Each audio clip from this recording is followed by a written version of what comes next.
أما بعد فإن خير الحديث كتاب الله وخير الهدي هدي محمد صلى الله عليه وسلم وشر الأمور محدثاتها وكل محدثة بدعة وكل بدعة ضلالة وكل ضلالة في النار. أعوذ بالله السميع العليم من الشيطان الرجيم. بسم الله الرحمن الرحيم. اليوم أكملت لكم دينكم وأتممت عليكم نعمتي ورضيت لكم الإسلام دينا. محترم حضرات، دینی اور ملی بھائیوں،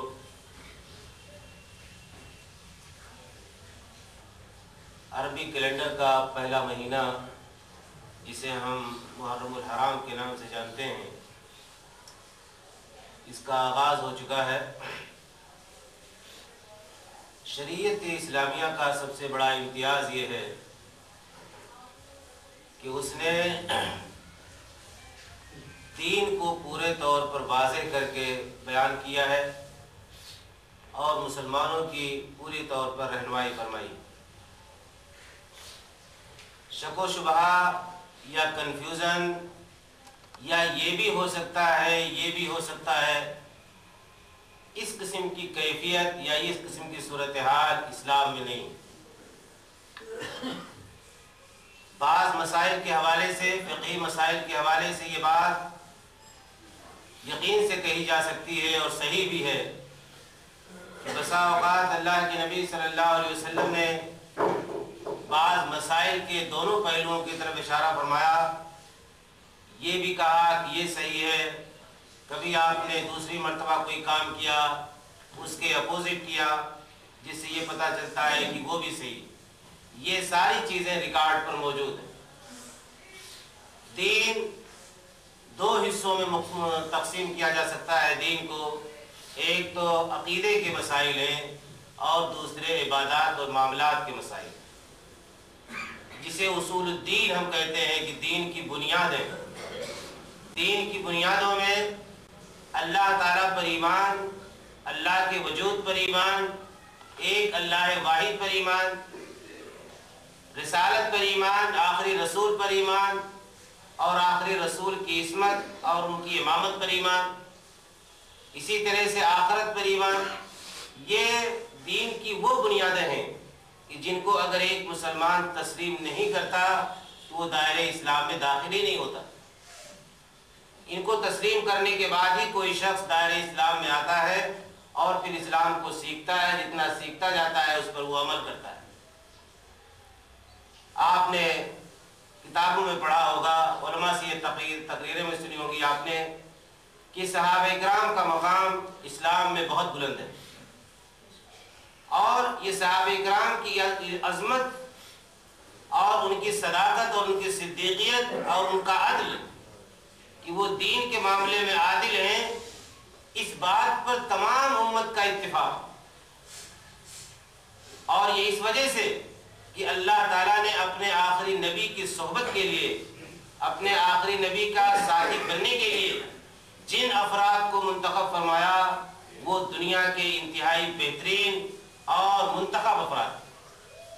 ورنہ اللہ تعالیٰ کسی اور گروہ کو یہ شرف عطا فرماتا۔ تو صحابہ کرام کا مقام اس حیثیت سے بہت بلند ہے کہ انہوں نے اللہ کے نبی صلی اللہ علیہ وسلم کی صحبت اختیار کی، آپ کی رفاقت میں رہے، سفر و حضر میں آپ کے ساتھ رہے، آپ کی ایک ایک حرکت اور ایک ایک ادا کو انہوں نے نوٹ کیا اور ساری امت تک اس چیز کو پہنچایا۔ اگر صحابہ کرام کی جلالت اور ان کی عظمت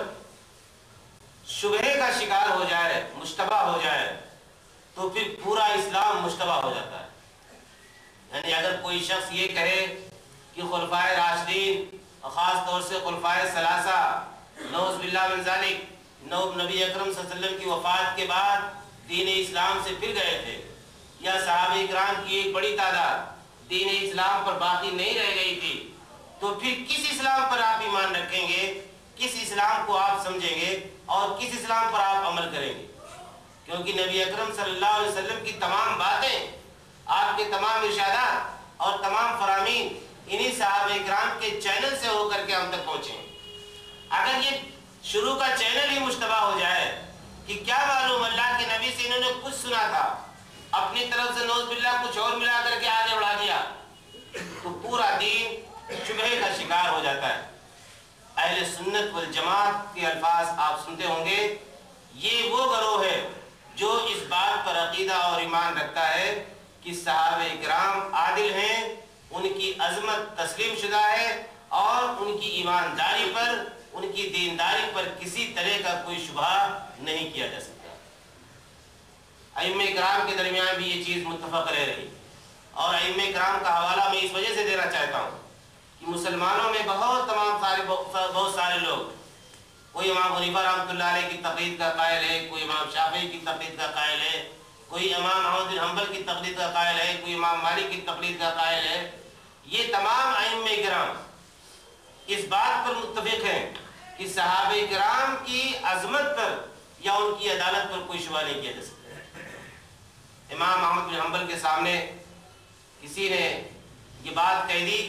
کہ حضرت عمر بن عبدالعزیز کا مقام، جو خلفائے بنو امیہ میں سب سے زیادہ عادل بادشاہ تھے،